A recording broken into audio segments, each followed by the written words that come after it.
Moving STT, the markets are really going to bounce up. I think there's a little bit of a breach of contract in some sense in terms of the logic why it was introduced and then where we've ended up since then. The government of India is going to be one of the larger issuers of sellers of share in the coming year. Keeping that in mind, at least some kind of relief, some kind of offsetting, some kind of, I think allowing the markets which have just started creeping back and a little bit of optimism is coming back.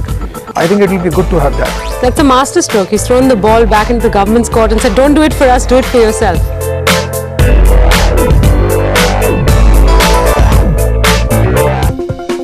Presented by Aditya Birla Group, taking India to the world. In association with Binani Cement, Indigo and Jaiprakash Power Ventures. Digital outdoor partner DSL. Cafe partner Barista Lavazza. Print partner Business Standard. Broadcast partner YouTube।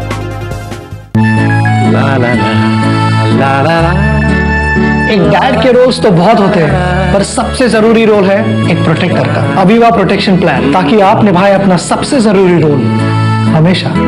Aviva life insurance. कौन सी picture? वो अगले हफ्ते देख लेंगे, पहले ये वाली तो देख लें। Okay bye. सुनो, ये रात को 1:30 बजे किससे बात हो रही थी? मुझे पिक्चर देखनी थी। तुम तो एज यूजुअल बिजी। कोई तो दिखाएगा ना।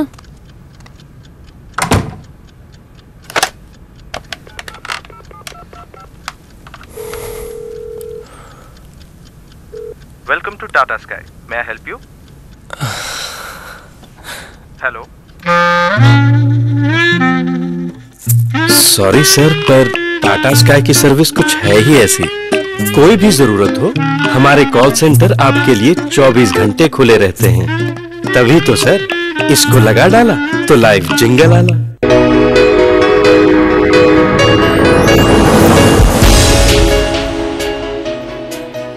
Welcome back. This 74-year-old company is into third generation, and each generation, while bringing newer strategy to play, has never drifted away from the core values of honesty and fair play.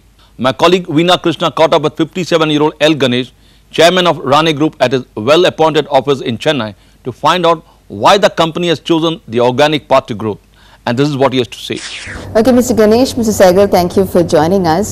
Mr. Ganesh, if I can start with, it has been a long journey of 75 years, but at this turnover of 2,500 crore rupees, would you say the journey has been a bit slow? You can say that. It depends on what kind of benchmark or metric from where you're looking at. We are known as a conservative group, so you can say that.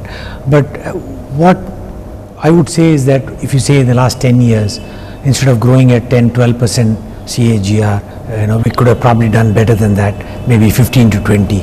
But I don't see ourselves as a group which wants to double every second year, third year. So that's not our risk appetite, that's not the way we are made. So we don't go after top line. But having said that, yes, you can say the growth has been a bit slow. So would you attribute it to your strategy of having an organic way of growth, and why is that? The reason is not just organic growth. Even today, philosophically, we think organic growth is better and greenfield growth is better than acquiring companies. It's two reasons. One, I think we missed to some extent the Maruti growth opportunity in the initial years. Then we made up. So in the initial years, being basically a South Indian company at that time, although today we are spread through the country, I think we missed some opportunities there. And of course, we had our own share of issues. Not all companies have had effective leadership and management through the entire period. So like every other company, we've gone through some ups and downs. So these two reasons rather than organic growth which is cost. Rane Group has a distinct Chennai tag to it, but despite the fact that you have a Maharashtrian founder, Vaman Rao Rane's name, so why is that? We are basically in the auto industry, as you know. So in the auto industry, the growth in the initial stages was more in the south, in the 50s and 60s. Only in the last maybe about decade or 15 years maybe, after the advent of Maruti in the north and to some extent other players in the west, the industry has now grown into three clusters, the west, north and south. So naturally in the first few years our growth was essentially in the south, and we didn't venture much to the north, but that has been kind of changed or corrected, if you will, in the last few years. Today we have plants in the north, in Bawal, in Uttarakhand. We are thinking of some plants in the west. We just started as a very small plant in Gujarat. So that is changing now. And in the industry today, we are able to respond to customers. Also, I think in the initial years, customers were not expecting us to be near them. This concept of, just in time, all this came with the Japanese, and today it's a requirement. So we are also moving nearer the customers only in the last, I would say, 10 years or so. Okay, so you have a lot of product lines. You started off with engine valves, and then you moved to steering gears, which contribute 50% to your turnover today. So how do you define these product categories? Is there a strategy, or is it just happen? Well, initially, to be honest, I think it was opportunity driven. When we went from trading to manufacturing in the late 50s, I think whatever opportunities were there, localization was being driven by government policy. So whatever licenses RANE could get at that time, they started one after the other. Fortunately made a success of most of them. Today the criteria we look for, one is we would like to be a market leader in main products that we play in. So we must be in the top, say, 3. Otherwise it's very difficult in a competitive environment. Second is technology and value addition is very important, because I think going forward, leveraging a low cost environment is not going to be possible in the future. So we look at technology, we look at whether we can differentiate ourselves and be the best in what we do. Otherwise, we don't have any kind of a written document which says we will be present only in these areas. Mr. Sehgal, how does HSBC view this long journey of RANE, and what attracts HSBC to the group? Well, at the onset, before we actually get into having conversations with any customers of HSBC, there are a few important parameters that we go through quite diligently. And these are clearly over and above the financial parameters of what the numbers talk from a P&L stroke balance sheet perspective. If I could name a few, you really spend a lot of time understanding the business model of a particular group stroke company, the sustainability stroke, the growth potential of that business model. More importantly, what's a promoter's track record, what's a promoter pedigree, what's a promoter background, which is actually running, and also the background of key decision makers in a particular customer or customer group. And then you have to really work a lot upon the differentiating factor that business model actually talks about. What is their USP? And most importantly, who are their customers? So you actually see RANE meet or genuinely significantly exceed all these parameters. So, Ganesh, you were there at the 50th year celebration of the RANE Group in 1978. What were the challenges then, and what are the challenges that you feel today at your 75th year? 78 and around that time was some of our most challenging times, apart from the major labor problem that we had in one of our plants. That is a turning point for many things, including our strategy on multiple locations. That is the first time we took a decision. That was one of my first projects, setting up a plant for this company in Hyderabad, and the driver was the kind of blackmail, vulnerability of being blackmailed by labor. Apart from that, I think that was a controlled era where efficiency and productivity were not the key. It was how to manage the environment. If you wanted to import a machine, I remember that was my early years, I was astonished when I had to sign a letter to the government of India that by importing this machine, we will not increase production. That was an era where the metrics were different, it was managing the environment, there was no competition, challenges were different. Today, I think the challenges are different. It's becoming intensely competitive. So you have to be ahead all the time, increasing your productivity all the time, working on quality. Customers are far less forgiving than what they used to be in the 70s and 80s.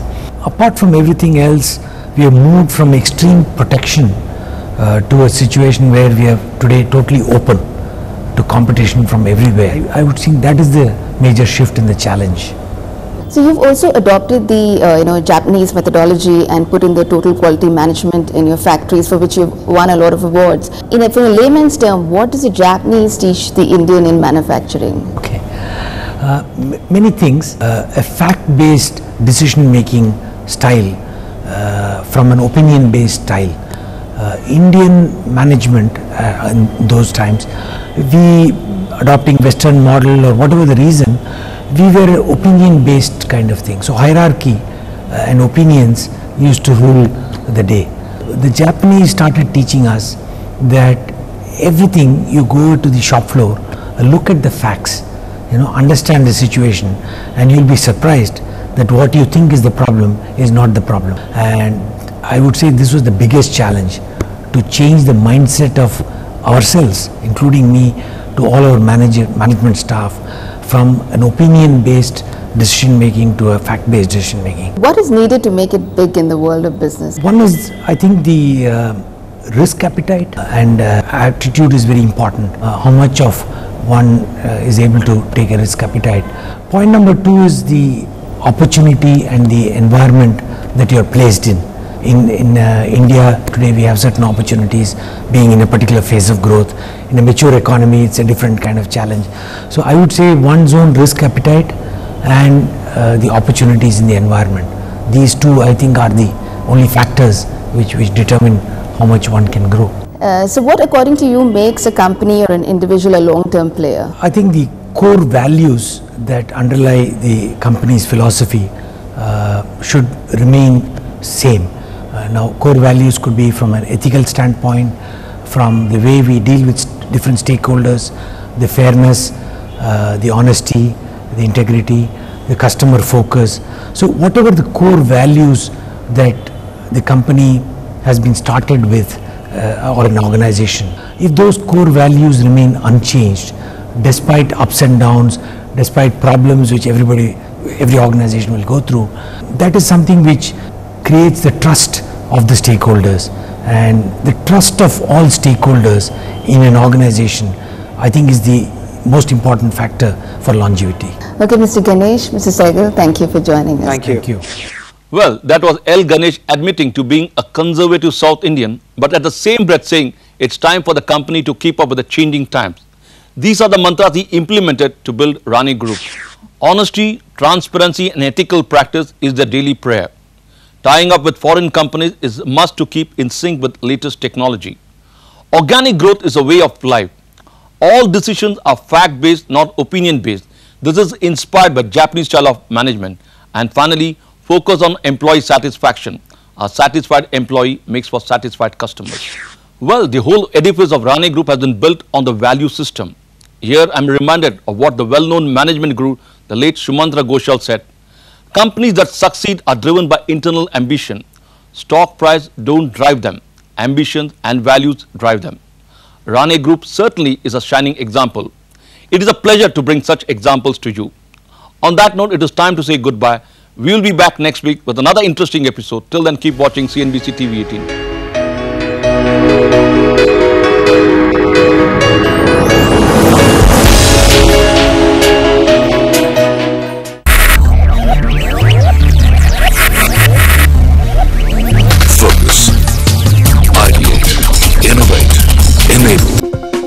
Presented by HSBC Commercial Banking.